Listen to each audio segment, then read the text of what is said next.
हम ये सोच रहे थे, एक लंबा अरसा हो गया काम करते हुए।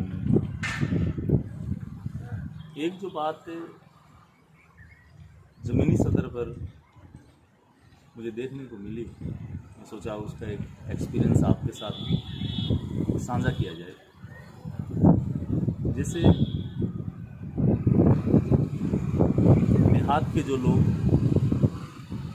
देहात को छोड़ करके, अपने गांव को छोड़ करके और बाज़ारों की ओर उतर गए।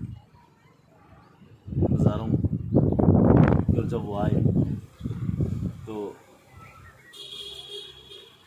गंदी बस्तियों में, नालों के किनारे या सड़क के किनारे, रेल पटरियों के आसपास उन लोगों ने अपनी अपनी बस्तियां बना करके, कच्चे पक्के मकान बना करके और वहाँ रहने का काम। आप एक विवेचना के साथ देखेंगे, उन लोगों ने अपने गांव छोड़े, अपने देहात छोड़े, अपने मित्र छोड़े, रिश्तेदार भी छोड़े, जमीनें छोड़ी, अपने पशु पक्षी छोड़े, अपनी खेत खलिहान को छोड़ करके, और जब वो शहर आ गए,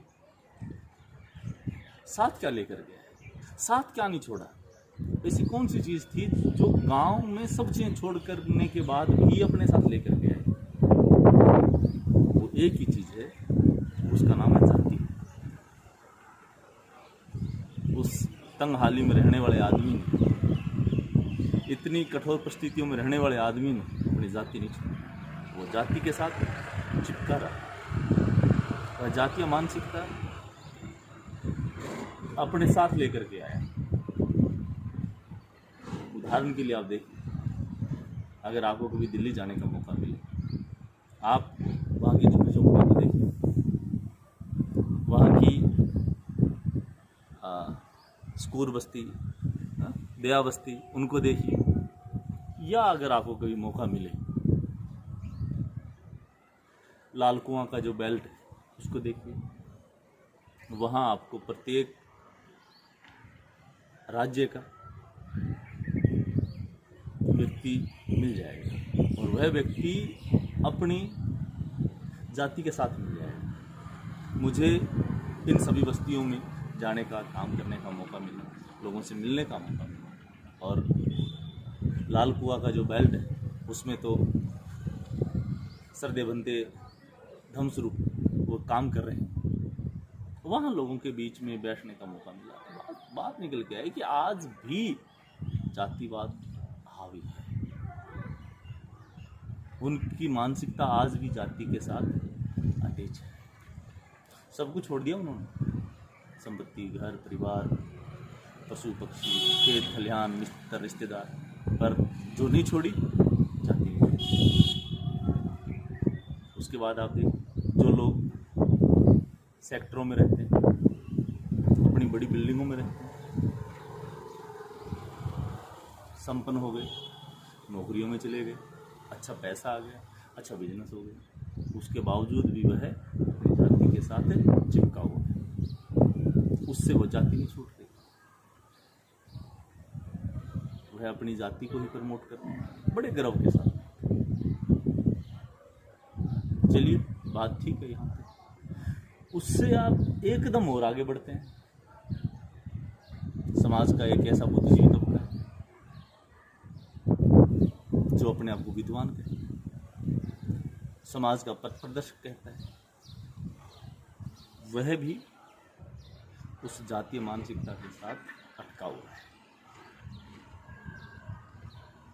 बात तो वह कबीर की, बाबा साहब की, बुद्ध की, शाहू महाराज की करता है, परंतु नाम के साथ आज भी जातिवाचक शब्द लगाता है। चलो, तो ये जातियों को प्रमोट करने वाले लोग, और हम जब यह कहते हैं कि बाबा साहब अम्बेडकर का मूवमेंट चलाने वाले हम लोग, 1936 में जब बाबा साहब अम्बेडकर ने जाति के संपूर्ण विनाश उस पुस्तक को लिखा, एनालिसिस ऑफ कास्ट, तो वो ऐतिहासिक भाषण जब उन्होंने लिखा, उससे लेकर के 1962 के आसपास मान्यवर साहब कांशी राम ने उसी भाषण को पढ़ा। उन्होंने जाति तोड़ो समाज जोड़ो का मूवमेंट चालू किया। जब ये कितने लंबे अंतराल के बाद हम इस पर एक नज़र दौड़ाते हैं, हम कहाँ पहुँचे? सिर्फ कागज़ों में हैं, सिर्फ बातों में हैं, अभी धरातल पर वो काम नहीं हो पाया।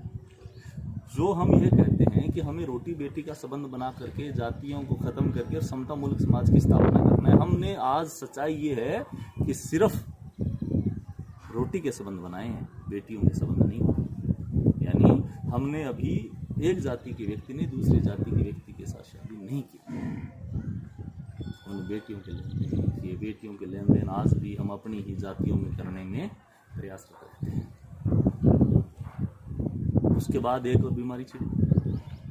ये बीमारी यहाँ तक रहती तो बात बौद्ध बनने के बाद भी, बाबा साहब डॉक्टर अंबेडकर की धम्म दीक्षा के उस संदेश को जीवन में पालन करने के बाद भी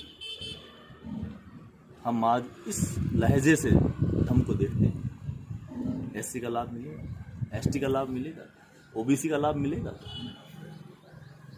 अल्पसंख्यक का लाभ मिलेगा, क्या है? तुम्हें क्या करना था और तुम कुछ और ही काम लगे। फिर उस मूवमेंट का क्या होगा? जो महाकारुणिक बुद्ध कहते हैं कि मेरा जो धम्म है, मेरा जो संघ है, वो विशाल महासमुंदर है, तो फिर वह महासमुंदर हमें कैसे मिलेगा? आज पूरा विश्व बुद्ध के इस महासमुंदर में गोते लगा रहा है, मगर भारत आज भी बौद्ध धम्म का प्रचार कर रहे लोग, धम्म की ओर जो लोग अग्रसर हो रहे हैं, वो भी जातियों में बंटे हुए हैं। उनके बहुत गहरे में, बहुत अंतर्मन में जाति प्रेम बैठा हुआ है। हमने तो महापुरुषों को भी नहीं छोड़ा, बुद्ध को, कबीर को, नानक को, शाहू को, धन्ना भगत को, सहजों को, सतगुरु रविदास को, हमने इनको भी नहीं छोड़ा। हमने इनको भी जाति के हिसाब से बांटने का काम कर दिया। जब इनको हम जाति के हिसाब से बांटने का काम करेंगे तो उस महासमुंदर में मिलान कैसे होगा हमारा? जाति एक नाला है, बहुत छोटा नाला, बहुत संकरा नाला, और नदी एक समाज है, पर संघ महासमुंदर। वो जातियां महासमुंदर में कैसे मिलेंगी? मेरा आपसे क्या बाबा साहब डॉक्टर अंबेडकर वह महार सम्मेलन में जो उन्होंने लेक्चर किया, उस लेक्चर को दोबारा पढ़ना चाहिए, उसकी दोबारा समीक्षा करनी चाहिए, उसकी दोबारा विवेचना करो, उसको समझो कि उन्होंने क्या तरीका दिया हमें कि हम किस प्रकार महासमुंदर में मिले। अपनी जातियों को जमात में बदलो। जाति छोटा नाला है, जमात एक नदी है।